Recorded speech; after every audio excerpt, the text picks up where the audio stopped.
ఒకసారి నాగరాజు గంధం నాగరాజు గ్రామంలో ప్రజెంట్ ఉన్నటువంటి యువత ఈ గ్రామంలో మద్యం కన్జంప్షన్ అంటే ఆల్కహాల్ ఎంతమంది యువకులు గతంలో ఎంతమంది తాగుతుండే ఇప్పుడు ఎంతమంది తాగుతున్నారు? ఇప్పుడు దాదాపు అదైతే పెరిగింది. యువత మాదాపూర్ యువత నాకు తెలిసి అయితే చాలా తెలియగలరు, మనకు తెలియదు అయితే కాదు. మనం చిన్నప్పటి నుంచి చూస్తున్నాం. ఈ మట్టి ఒక ప్రత్యేకం. ఈ మాదాపురం అంటేనే ఒక స్పెషల్. ఈ చుట్టుపక్కల కాదు, ఈ తెలంగాణ రాష్ట్రంలో మంచి మంచి నాయకులు, మా మిత్రుడు నవీను, మా ఇక్కడ ఉన్నటువంటి నాయకులు అందరూ వాళ్ళ తరం నుంచి మేము వచ్చిన వాళ్ళం. అయితే ఆ క్వశ్చన్కి వస్తున్నా. ఇక్కడ ఉన్నటువంటి యువత ఏదైతే మద్యం కన్జంప్షన్కి అలవాటు పడిపోయారు, ఆ కల్చర్ అనేది పెరిగిపోతూ ఉన్నది, పాశ్చాత్య కల్చర్. ఇంతకుముందుకు ఒక పెద్ద మనిషి అక్కడ ఉంటే మేము అక్కడ పోవాలంటే భయపడిపోయేటోళ్ళం. తాగాలన్నా కానీ ఎక్కడో ఫ్రెండ్స్ వెంబడిపోయి ఆ గుట్ట వెనకాల కానీ మళ్ళీ ఏదో స్మెల్ రాకుండా వేసుకొని ఇంట్లోకి వచ్చి డబ్బు లేక వండుకునేటోళ్ళం. ఇప్పుడు అట్లా కాదు, తాగితేనే గొప్ప అనే స్థాయికి వచ్చినాం. ఓ నలుగురు కలిసి నలుగురు ముంగట పోయి మనం కూర్చొని మేము దావత్ చేసుకున్నాం అంటే ఒక గ్రేట్గా ఫీల్ అవుతారు. మందు అనేది ప్రజెంట్ సమాజాన్ని నడిపించేది మద్యం, మందు, మని, మగువ. ఈ మూడు ఎమ్ములు చాలా ఇబ్బంది పెడతాయి. ఆల్కహాల్ కన్జంప్షన్ పెరిగిపోతే వీళ్ళు ఏమీ పని చేయలేరు.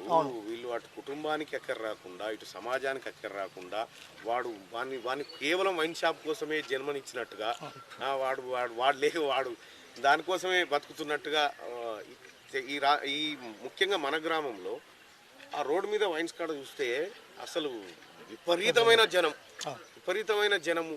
యాక్సిడెంట్లు అయితే అనిపిస్తుంది ఆడ రోడ్డు మీద. ఇప్పుడు దాంతో పాటు మందుతో పాటు ఇంకా కొంచెం కొత్త కల్చర్ ఊర్లకు ఎంటర్ అవుతుంది ఏంటంటే డ్రగ్స్ కల్చర్ వస్తుంది. డ్రగ్స్ కూడా ఇప్పుడు పిల్లలకు చెప్దామంటే ఆ పెద్దోళ్ళు మేము చెప్తా వింటాం మేము. ఇప్పుడు దురదృష్టకరమైన విషయం ఏంటంటే ఆ డ్రగ్స్ కన్జ్యూమ్షన్ అనేది కేవలం ఈ సరస్వతి నిలయమైనటువంటి మన చుట్టుపక్కల ప్రాంతాల్లో మొత్తం దొరుకుతాయి. అర్థం కావట్లేదు ఎట్లా వస్తుంది ఊర్లకు ఏందనేది అర్థం కావట్లేదు.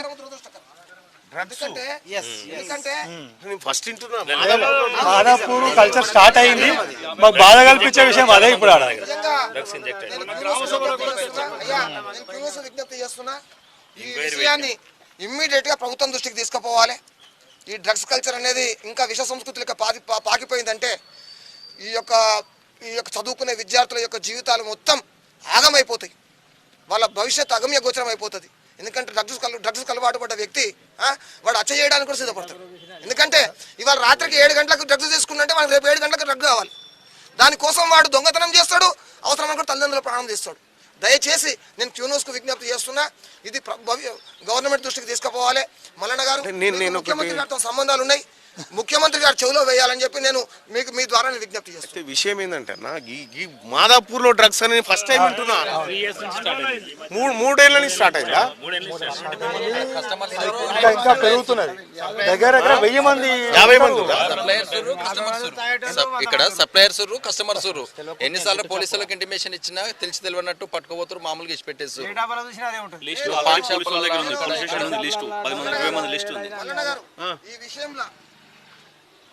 ఈ విషయంలో మనం అంతా గ్రామస్తులం అంతా కలిసికట్టుగా ఉండి పోలీసులు నిలదడానికి సిద్ధం, ఊర్లో ఎటువంటి ఆందోళనలు చేపట్టడానికి సిద్ధం.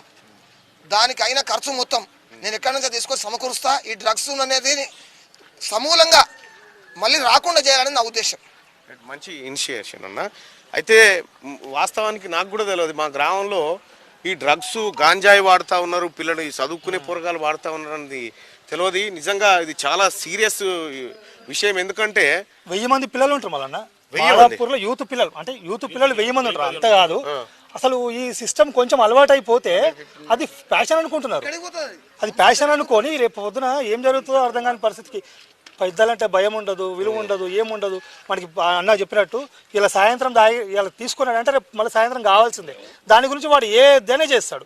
ఇంట్లో అవసరమైతే పుస్తకాలు అమ్ముతాడు, తల్లిదండ్రుల మీద అన్ని అమ్ముతాడు. ఉప సర్పంచ్ అసలు దీని ఈ కంట్రోల్ ఎట్లా దీనికోసం ఆల్రెడీ మేము పోలీస్ స్టేషన్ కంప్లీట్ ఆల్రెడీ 20 మంది దొరికి మొన్న ఏమైందంటే లేటెస్ట్ గా గొర్రె దొంగతనం ఆల్రెడీ 3 సంవత్సరాల నుంచి గొర్రె దొంగతనం జరుగుతుంది మనకు తెలియదు గొర్రెలు దొంగతనం చేస్తారు. వీళ్ళు యూత్ వీళ్ళకు డబ్బులు కావాలి కదా సమయానికి ఈ ప్యారారంలో మన జగదాపూర్లో వాళ్ళు ఏంటంటే మన వాళ్ళు ప్యారారంలో సాయంత్రం 6 గంటలకు మళ్ళీ గొల్లకురు మళ్ళీ ఏం చేస్తారంటే 6 గంటలకు గొర్రెలు దొరలు కొట్టి ఇంటికి పోతారు 9 గంటలకు మళ్ళీ మందకాడికి వస్తారు. ఈ 2 టైంలో వాడు వెళ్ళి మందకాడి నుంచి వెళ్ళి చూస్తాడు వాడు లారీల మన కార్లలో స్కూటీ మీద వేసుకుని రోజు రెండు అమ్ముడు వాడిని ఒక 70 గోల్డ్ పోయినాయి ఒకని. ఆ విషయం ఆల్రెడీ పిఎస్లో మనం కంప్లీట్ ఇచ్చినాము. పిఎస్లు ఇచ్చినాం వాళ్ళు వచ్చి చూసారు మామూలుగా ఏంటంటే మళ్ళీ వేసి పెట్టేసారు మళ్ళీ పోయి మా తల్లిదండ్రులు పోయి కాలు మొక్కుడు అది చేసుడు మామూలుగా నెగ్లెక్ట్ చేసి మొత్తం పట్టించుకోవడం వాళ్ళ మీద డ్రగ్ కంట్రోల్. తల్లిదండ్రులు ఎవరైతే పిల్లలు కన్జ్యూమ్ చేస్తారో వాళ్ళ పేరెంట్స్ పిలిచానా తల్లిదండ్రులు ఏమంటారు అంటే మా కొడుకు మీద బదనాం లేపుతారు అని.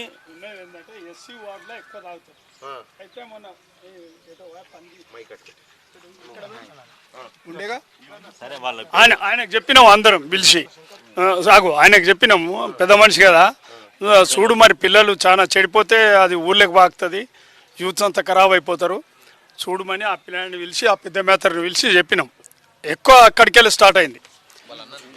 మీ కాలనీలో పిల్లలు అంటే ఇంతవరకు అయితే తెలియదు అన్న ఎవరు తెస్తారు అనేది అయితే తెలియదు. డ్రగ్స్ తీసుకుంటారు అనే విషయం మాత్రం వాస్తవం. అది మేము కూడా చాలా మంది మీద ఎంక్వైరీ పెట్టినాము. ఎంక్వైరీ పెట్టి వాళ్ళ మీద నిఘా పెట్టి చూస్తూ ఉన్నాము. ఎవరనేది ఇంకా తెచ్చే వాళ్ళు ఎవరనేది తెలుస్తలేదు. తీసుకునే వాళ్ళు తెలిసారు కానీ ఎవరు ఇక్కడికి సప్లై చేస్తారు అనే వాళ్ళు తెలిస్తే మొత్తం క్లోజ్ అయిపోతుంది. అది మెయిన్ విషయం. ఆ పాన్ షాపులు 2 పాన్ షాపులు ఉన్నాయి వాళ్ళ దగ్గర దొరుకుతున్నాయి. ఆ పాల వారి దగ్గరికే వస్తున్నాయి. అయితే మా గ్రామంలో నిజంగా నేను ఫస్ట్ టైం ఇగో నారాయణ గారు ఇదివరకు మాజీ సర్పంచ్ ఇక అంతా సర్పంచ్లు అంతా ఇన్నే ఉన్నారు. ఇక ఊళ్ళో ఎవరు లేరు ఎవరైనా ఉంటే ఇడికే రాని గ్రామ పంచాయతీ ఇచ్చిపెట్టి హై స్కూల్ కాడికి వచ్చినాం. అయితే మా గ్రామంలో కూడా సరే రాజకీయాలు అటు కాసేపు పక్కన పెడితే ఈ గ్రామం భవిష్యత్తే నాశనం అవుతుంది. ఈ డ్రగ్స్ కనుక ఇంకొక 5 ఏళ్ళు కన్జంప్షన్ జరిగితే రేపు పొద్దుగాల మాదాపూర్ నుంచి బయటకు వచ్చే పిల్లలు మాదాపూర్ నుంచి బయటకు వస్తే ఒక విఠల్ శర్మ లెక్క ఒక అయ్యగారు అవుతాడు లేకపోతే క్రీడాకారులు అవుతారు ఇటు రాజకీయ నాయకులు అవుతారు మా లెక్క జర్నలిస్టులు ఏదో ఒకటి. కానీ ఇప్పుడు రేపు పొద్దుగాల డ్రగ్స్ వాళ్ళు బయటకు వెళ్తారు. నిజంగా నాకు ఇప్పటిదాకా తెలియదు రాజు ఇది నేను ఇప్పుడు మీరు చెప్తుంటున్నా నేను సమాజానికి చాలా ప్రమాదకరం. సమాజానికి అరిష్టం. డ్రగ్ అడిక్ట్ అయిన వ్యక్తి ఎంతకైనా తెగిస్తాం. 7 గంటలకు డ్రగ్ తీసుకుంటే 7 గంటలకు వాడికి కావాలి కాబట్టి దాన్ని ఆదిలోనే దాన్ని తుంచివేయాలి. దయచేసి మీకు పత్రికా విలేకరులతో సంబంధాలు ఉన్నాయి కాబట్టి ప్రతి పత్రికలో వార్త రావాలి. సమాజం ప్రభుత్వం యొక్క దృష్టి దీని మీద ఫోకస్ కావడానికి మీరు మీ వంతు కృషి చేయాలని చెప్పిన. అంటే SMC chairman school drop outs ఉన్నాయా? స్కూల్స్ బంద్ చేస్తారా పిల్లలు? అంటే ఈ డ్రగ్స్ అడిక్ట్ అయ్యి ఇట్లా వస్తలేరట కదా. స్కూల్ పిల్లలు కాదు యూత్స్ అంతా యూత్ అంతా రావాలి తాగాలి పోవాలి. మామూలుగా స్కూల్లో సెంటింగ్ డబ్బా కొడతారు వీళ్ళు వస్తారు సిస్టమ్ ఏమకుండా ఇట్లా వస్తే దొరుకుతామని ఇంట్లో వచ్చి సెంటింగ్ డబ్బాలు మొత్తం ఎత్తుకోయారు. ఒక 30 డబ్బాలు ఎత్తుకోయారు. సెంట్రింగ్ డబ్బాలు కావాలి కన్నా ఏదో ఒకటి. రామాలయం గుళ్ళకెళ్ళి ఎత్తుకోవేరు కార్లు వేసుకొని పట్ట పగడ్డి. మేము రామాలయం వర్క్ జరుగుతుంది వర్క్ జరుగుతుంటే వాడు మేము ఏం చేసినామంటే ఇక్కడ నుంచి అక్కడ షిఫ్ట్ చేస్తారేమో ఏమనుకున్నాం. వాడు కార్లు వేసుకుపోయి మాకు అమ్మేసి ఆల్రెడీ 3 అమ్మేసారు. పెద్ద ఒకటి 6,000 ఉంటుంది కాస్ట్. అది పెద్దది ఒకటి అది వేరే మామూలుగా అది అల్యూమినియం చేస్తారు షెట్రింగ్ డబ్బాలు బొనిలో అమ్ముకొచ్చారు. మనూరులే కార్లో తీసుకుపోయి ఇదేం ఇప్పుడు ఒక్క పరిణామం వెనుక ఎన్ని పరిణామాలు చోటు చేసుకుంటున్నాయి చూడండి. ఇప్పుడు ఈ మద్యపానం తోటే ఇక మద్యపానం అంటే మొత్తం అంతటా జరిగింది కానీ ఇది ఒకటి పెద్ద రోగం. ఇది మద్యపానం అంటే అంతటా ఉన్నది అందరు తాగుతారు. ఇప్పుడు గ్రామంలో ఉన్న పెద్ద మనుషులు అంతా ఈయనే ఉన్నారు కాబట్టి మీరు ఉమ్మడిగా ఒక నిర్ణయం చేయండి. అధికారులను పిలిపించి మాట్లాడి చెప్పండి. ఇదేం కల్చర్ ఇది? ఈ డ్రగ్స్ గీ ఊర్లే దాకా ఏమన్నా నిరకనా? ఏం లేదు సార్. ఒకటి నేను చెప్పినంత వరకు పోలీసులు పట్టించుకుంటలేరంటే మనదే బాధ్యత రాయించారు. ఎందుకు పట్టించుకోరండి? మనమే పోతే మళ్ళీ మీ లీడర్లు పోయి పట్టుకొస్తారు ఆడికి పోయి రారా అని ఇడిపించుకొస్తారు. ఉవ్వెత్తున చైతన్యం వస్తే పోలీసులు రారా? ఎందుకు రారు? ఎందుకు రారు? సపోజ్ ఇవాళ కొత్తగా తెలిసింది కాబట్టి ఎస్ఐ గారు కాల్ చేయండి ఎవరైతే 10 సార్, మంది ఇన్ఫార్మ్ పిల్లలను చేయండి. రచ్చబండ దగ్గర పిలిపించి మల్లన్న గారు ఎవరైతే 10 మంది వ్యక్తులను ఐడెంటిఫై చేసినాం కదా, ఈ వ్యక్తి అడిక్ట్ అయింది, ఈ వ్యక్తి అడిక్ట్ అయింది, రచ్చబండ దగ్గర పిలిపిద్దాం. ఆ 10 మందిని ఆ నలుగురినే నిలదీద్దాం. ఎందుకంటే అవమానాన్ని మించిన బాధ ఎవరికి ఉండదు. ఎందుకంటే సమాజంలో ఈ 10 మంది తాగుతురు తింటున్నారంటే మనకి పెద్ద అవమానం. దాంతో మనం అట్లా చేస్తే ఏమైతుంది, వాడు సూసైడ్ అయిపోతే అదో పంచాయతీ కౌన్సిల్ ఇగో మొన్ననే పదవీ కాలం అయిపోయినటువంటి సర్పంచ్ గారు ఇటీవల పదవీ కాలం అయిపోయింది. భారతీయ జనతా పార్టీ నాయకుడు. ఊర్లో ఈ డ్రగ్స్ చర్చ జరుగుతూ ఉంది. ఈ డ్రగ్స్ గాంజా ఈ పిల్లలు ఎటుపోతా ఉన్నారు. మీరు అఖిలపక్షంగా కూర్చొనన్నా మాట్లాడి ఇది ఒక ఈ ఊరుకు సంబంధించిన అంశము, ఇది మరి ఈ ఊళ్ళోనే ఉందా రాష్ట్రం అంతా తలిగిందా తెలుస్తలేదు. ఇంకా ఇందాక వచ్చిందంటే రాష్ట్రం వచ్చిందంటే స్వచ్ఛమైన ఊర్లోకి వచ్చిందంటే అది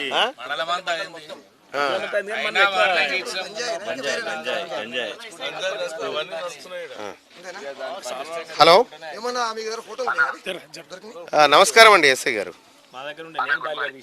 గుడ్ మార్నింగ్. ఈ మాదాపూర్లో మార్నింగ్ న్యూస్లో ఉన్నాం, నాతో పాటు మీరు లైవ్లో ఉన్నారు, మార్నింగ్ న్యూస్లో ఉన్నారు. మా ఊర్లో పిల్లలు డ్రగ్స్ గంజాయి అని చెప్పి ఇప్పుడు ఈడ అన్ని పార్టీల లీడర్లు ఉన్నారు, అందరు మాట్లాడుతూ ఉంటే అందరు అదే ఆవేదన వ్యక్తం చేస్తూ ఉన్నారు. కొద్దిగా ఈ గ్రామం పైన మీరు ప్రత్యేక దృష్టి పెట్టండి. మాదాపురం గ్రామం ఇది. మీరు ఒకసారి దృష్టి పెట్టండి, ఎందుకంటే అందరూ ఇక్కడే లీడర్లు అంతా ఇన్నే ఉన్నారు ఇప్పుడు, అన్ని పార్టీ లీడర్లు. మీకు చెప్పినా పట్టించుకుంటలేరు అని చెప్పి కొంతమంది అంటా ఉన్నారు.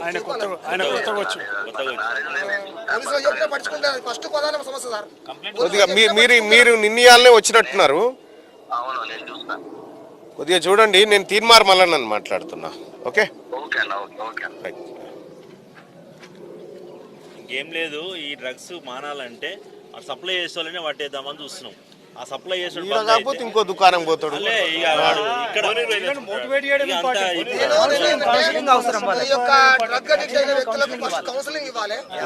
రెండోది వీళ్ళ మీద ఎవరైతే సప్లై చేస్తారో వాళ్ళని నిఘా పెట్టాలి.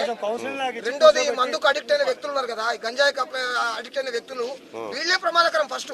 అవును, ఎందుకంటే మీరు అన్నది కరెక్ట్ మల్లన్న గారు. వీడు ఇక్కడ కాకపోతే ఇంకో దుకాణానికి పోతాడు. ఎందుకంటే వీడిని మార్చాలి. అవును, వీడిని మారిస్తే పరివర్తన వస్తుంది. లేకపోతే నువ్వు ఇక్కడ సీసీ కెమెరా పెడితే వాడు గోడ మించి రావట్టి. నేనేంటంటే మన దగ్గర తప్పు పెట్టుకొని అవతలని అనాల్సిన పని లేదు. ముందు మనవాడు మారాలంటే మొట్టమొదటి ఏ పిల్లలైతే మనం గంజాయి తీసుకుంటున్నది మనం ఐడెంటిఫై చేసినామో, గుర్తించినామో, ఆ వ్యక్తులను పిలిపించి, తల్లిదండ్రులతో అవసరం లేదు ఇక్కడ. తల్లిదండ్రులు అంటారు మా పిల్లాని బదనాం పెడుతున్నారు అంటారు. అది ఎందుకంటే కడుపు తీపి ఉంటది. అట్లా కాకుండా ఆల్రెడీ ఈ వ్యక్తికి అలవాటు పడ్డని చెప్పి మనం గుర్తించినాం కాబట్టి ఆ 10 మంది వ్యక్తులను తీసుకురావాలి, గ్రామ పంచాయతీ దగ్గర తీసుకురావాలి. ఇటువంటి పెద్ద మనిషి ప్రముఖుల సమక్షంలో మీ సంగతి ఏంది, ఊర్లో ఉండని అన్న ఎల్లగొట్టాన ఇట్లా భయపెట్టకపోతే వాడు మారడు. ఎందుకంటే దండనం దశగుణం భవేత్. వాడిని దండిస్తేనే వాడు మారతాడు. దండన ఎవరు చేయాలి? దండన అది మనకి లేని పవర్ మనం యూజ్ చేసుకున్నాం. మీరు కూడా మీకు కూడా మీ లీడర్లకు కూడా అటువంటి వాళ్ళని ఎవరైనా పోలీసు వాళ్ళు తీసుకపోతే మీరు ఎవరు కూడా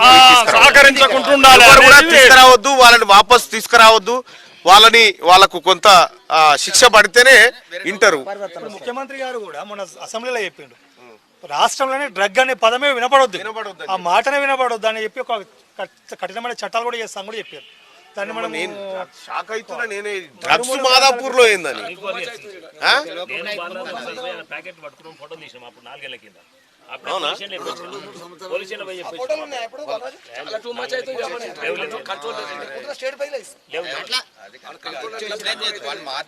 రైట్ గా మా గ్రామం ఏనా మరి మీ గ్రామాలలో కూడా ఉన్నారా ఇలాంటి యువత గనక చెడిపోతే, ఈ డ్రగ్స్ కి అడిక్ట్ అయితే వాళ్ళు తల్లిదండ్రులు పెట్టుకున్నటువంటి ఆశలు కాదు కదా, వాడు కనీసం బతికితే చాలనే పరిస్థితికి వచ్చారు తల్లిదండ్రులు. అట్లా కాకుండా మీ పిల్లలు ఏం చేస్తూ ఉన్నారు, ఎటుపోతూ ఉన్నారు, ఎవరితో సావాసం చేస్తూ ఉన్నారు, వాని శరీరంలో ఏమైనా మార్పులు వస్తూ ఉన్నాయా, వారి నడవడికలు ఏమైనా మార్పులు వస్తూ ఉన్నాయి అనేది కూడా తల్లిదండ్రులు గ్రహించుకోవాల్సినటువంటి అవసరం ఉంది. ఈ డ్రగ్ కల్చర్ అనేది ప్రతి గ్రామానికి చేరినట్టుగా నాకైతే ఇప్పుడు అనిపిస్తూ ఉంది. చూస్తూ ఉంటే మా గ్రామంలో జరుగుతున్న పరిణామాలే ఆందోళనకరంగా అనిపిస్తూ ఉన్నాయి. యువకులారా, ఈ డ్రగ్స్కి అడిక్ట్ కాకండి. ఎందుకంటే ఇక మీ బాడీ దేనికి పనికిరాదు. ఇక దేనికి పనికి రాకుండా జీవచేవమే మీరు మీ శవాన్ని మీ భుజం మీద వేసుకొని తిరిగినట్టే ఉంటుంది అన్నట్టు. కాబట్టి ఇటువంటివి చేయకండి. అది మన కల్చర్ కాదు, అది మన వ్యవహారం కాదు. మంచిగా రోజుకు 5 లీటర్ల వాటర్ తాగండి, మంచి ఆహారం తినండి, ఇవి చేయండి తప్ప నేను మా గ్రామ నాయకులకు కూడా చెప్తా ఉన్నా, ఒక్కరిని కూడా ఉపేక్షించకండి. మీరు సాయం చేసుడు బంద్ చేయరు. ఫస్ట్ మీరు సాయం చేసుడు బంద్ చేయరు. వాళ్ళు పోలీస్ స్టేషన్ పోతే వాళ్ళని తీసుకొచ్చుడు బంద్ చేయరు. ఏ తల్లిదండ్రులు వచ్చినా వీళ్ళని కూడా తీసుకొని పోరు అని చెప్పారు. కానీ ఎట్టి పరిస్థితుల్లో ఉపేక్షించకుండా. ఇది గ్రామానికి మంచిది కాదు. ఎందుకంటే కొన్ని దశాబ్దాల నుంచి ఇప్పుడు తాజా సర్పంచ్ గారు, మాజీ సర్పంచ్ గారు, ఇక్కడ మాజీ సర్పంచ్ గారు, మాజీ అందరు ఇన్నే ఉన్నారు. వార్డు మెంబర్ల కానించి అందరు ఇన్నే ఉన్నారు. మీ అందరు రిక్వెస్ట్ ఏంటంటే మన పిల్లలు వీళ్ళంతా నాశనం అయితే రేపు పొద్దుగాల చాలా ప్రాబ్లం అవుతుంది. అందుకోసం డ్రగ్స్ ఫ్రీ మాదాపూర్గా ఒక నిర్ణయం, ఒక కార్యక్రమాన్ని తీసుకొని యువతను మార్చేటువంటి కార్యక్రమం కూడా చేయాల్సిందిగా మీ అందరిని రిక్వెస్ట్ చేస్తూ ఉన్నా. వీళ్ళు మా గ్రామస్తులందరితో ఇవాళ నేను మా ఊరికి రావడానికి కారణం ఏంటంటే నేను ఒక వివాహ కార్యక్రమానికి హాజరయ్యేది ఉంది. అందుకోసమే 1-2 డేస్ మా ఊరిని చూపిద్దామన్న ఉద్దేశంతో ఇవాళ నేను మా వాళ్ళందరినీ పిలవడం జరిగింది. సో మా గ్రామంలో నేను చదువుకున్నటువంటి, మేమందరం చదువుకున్న పాఠశాల ఇదే మా పాఠశాల. మా పాఠశాలకు కానీ మా ఊరికి కానీ మేమంతా కూడా ఒక మంచి పేరు తెచ్చే ప్రయత్నమే చేసినాం. కానీ ఇప్పుడు వస్తున్నటువంటి నెక్స్ట్ లేయర్ ఏదైతే ఉందో అది ప్రమాదకరంగా ఉంది. దాన్ని తల్లిదండ్రులు, ఆ తర్వాత మనమందరం కూడా కంట్రోల్ చేయాల్సిన బాధ్యత మన మీద ఉంది. ఓటు